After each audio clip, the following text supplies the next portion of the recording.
And then, people are really keen on your experience. Having been one of the people who were judging the process, what was it like being part of that panel? So you've mentioned, I represent obviously a panel of about 8 judges, and as you've mentioned, stringent process that went through to select them. It was quite an interesting exercise and very much overwhelming in some cases. And maybe at this point is to really say thank you very much to the participants, to the entries that were received, the 400 of those, and also to some of those semi-finalists.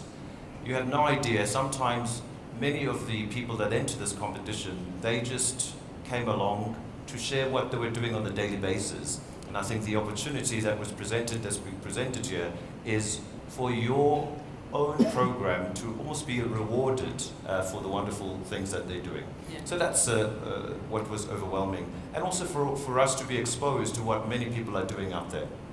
That was great.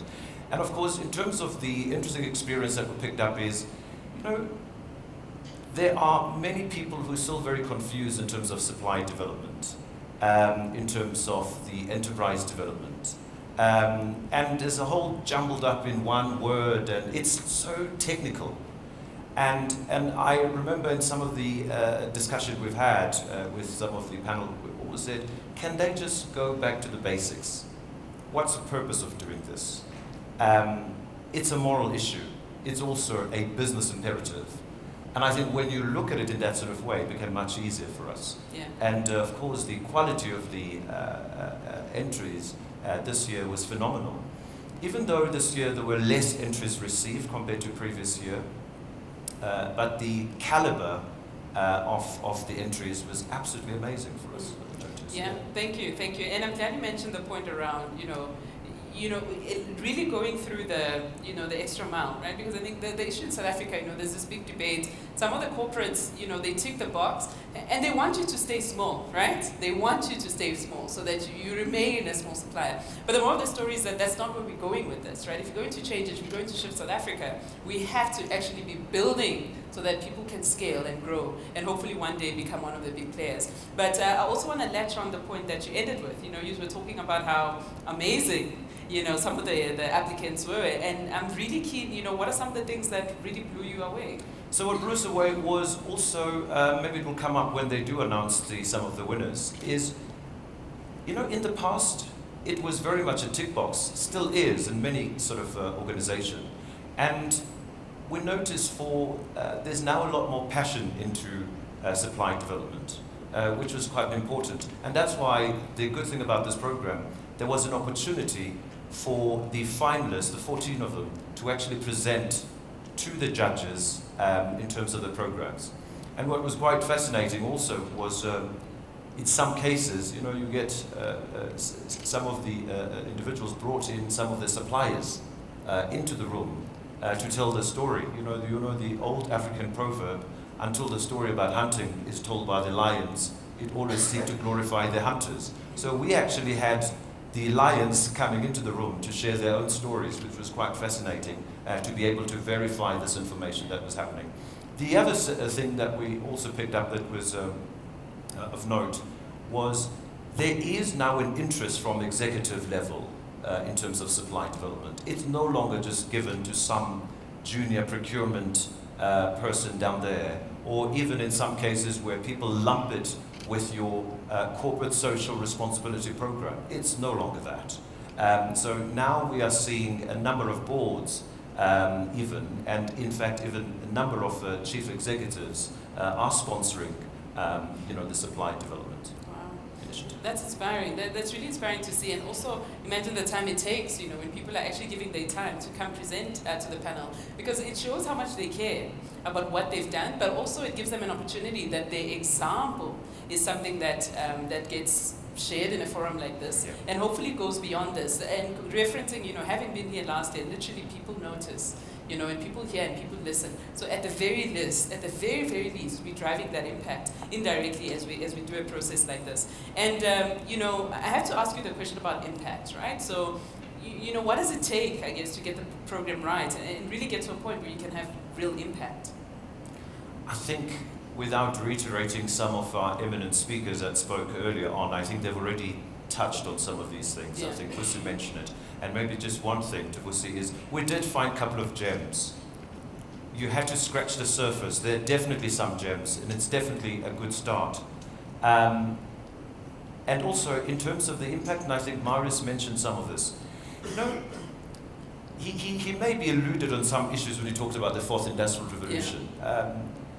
There are suppliers that when we listen to them, we could actually sense that they're soon going to be disrupting their own, companies that they supply, which is a wonderful thing.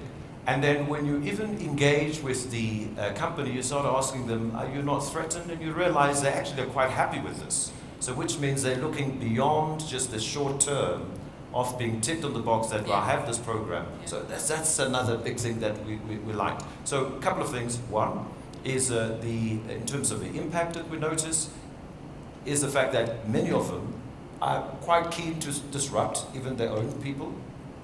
They are all endorsing innovation and technology where possible.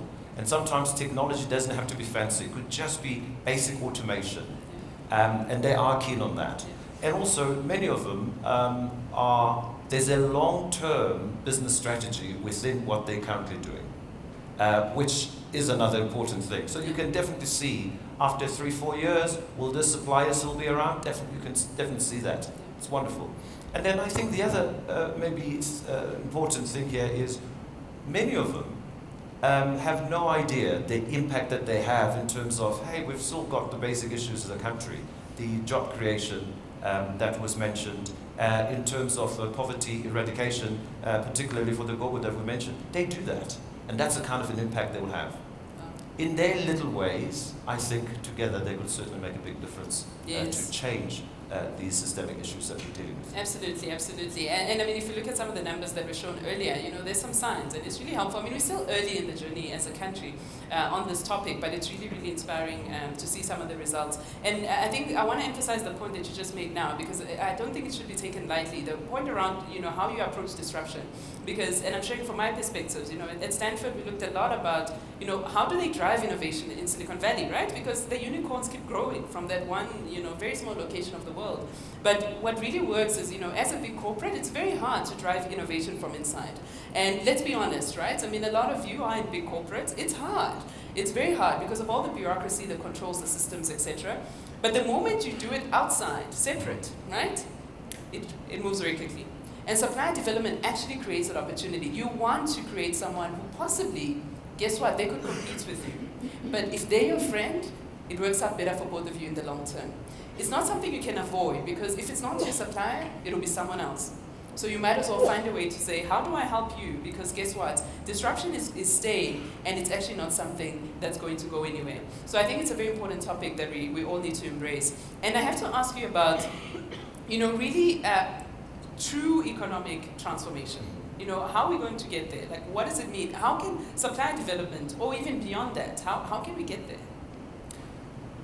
When one talks about issues of topic of supply development, to make it easier for most of us, I always say for us as citizens, we have to draw inspiration maybe from our preamble of our Constitution, and which says, we the people of this country suffered the injustices of the past. So when you get that in your head, it's much easier to move. You then soon realize that, therefore, what is it that we need to do to rebalance those injustices of the past? It is therefore programs such as the supply development that actually does that. What it does, it really helps to bring those who are marginalized out in terms of the mainstream economy. It integrates them to make sure that at least they can participate meaningfully into this. Of course, not just participate meaningfully, it also allows them to contribute in terms of the growth of our economy. I don't know whether we want to belabor the point that's already been shared. We all believe that the economy of this country is going to be definitely grown by many of our SMEs. Yes. So it's not a no-brainer for us to really do this. As I've mentioned, it's a moral issue. Yes. It's an economic issue. Yeah. And if you approach it in that way, it really removes the emotions completely out of this debate. No, absolutely. And there's a lot of emotion around this. There's actually a lot, especially if you're thinking from resistors, right? And let's assume that's the people we're inviting in the room next year, because they won't be resistors then. But there's a lot of resistance to say, but I've opened the doors, so it should be happening, right? But we have to understand we're coming from a context, as a country. Yeah, go ahead. And the other reason why I've mentioned sometimes that it's so technical. Yeah. That sometimes people just get caught into the intricacies and then start thinking, well, I'm doing a soup kitchen, I'm doing a CSI, we're beyond that. Yes. In terms of the supply development, we are really looking for people who are out there helping out these businesses. Yeah. Businesses that might even grow bigger and larger than yourselves, that maybe one day they might disrupt you, maybe one day you might actually acquire them, et cetera, et cetera. No, absolutely. And I also need to probe you for insights and words of wisdom as the last question from my end, because I think, when we do have an opportunity to be in a room like this, there's also questions around, what advice, I guess, and even be as practical as you possibly can, because as much as there has been progress, it's not easy, right? It's very difficult. And the numbers are also not encouraging across many spectrums in terms of where we are as a country. And so something needs to change. And a lot of ears are listening right now, being like, but what can I do? In terms of supply development, what can they do? Absolutely, but you can go beyond that. The stage is yours. So a couple of things, and I have my fellow judges in the room, yeah. And I will certainly make sure, if they are around, just can they raise their hands? If they are in the room, oh, wonderlijk. So there they are. Yes, so if they're welcome to chip in, just lift your hand and the mic will come straight to you. Yeah. In terms of some pearls of wisdom, because I'm certainly running out of them. But one thing that comes to mind is we encourage everybody to actually participate in this program. And when I say participate, just enter. Because by sometimes entering, you then get to find out what other people are doing, and you just get to reevaluate yourself. You get to find out exactly what currently I'm doing internally in my company. Yeah. Can it be tested? Can it be checked by outsiders? Because I can tell you the process is quite brutal. Yes. There are certain programs that are in companies that are pet projects of CEOs. They just like them. And you look at them, you realize, well, they actually don't have that social impact. They don't have anything else other than it's just a pet project of, some of the executives. Yeah. So that's the importance for, in terms of one thing that I can share with someone. Yeah. And also, I think I've already mentioned this one in terms of, it can be an emotional discussion, but to help you out, just focus on, it's a moral obligation that has very important economic imperatives. Yeah. And those are the two that I could mention. And I don't know if any of the fellow judges would like to add one or two more from those. Seems like you've covered Perfect. the wisdom for all of them, but we also have one of the judges also join us for the next class. Thank you. Thank you so much. Thank you very much. Really appreciate your insights. Thank you.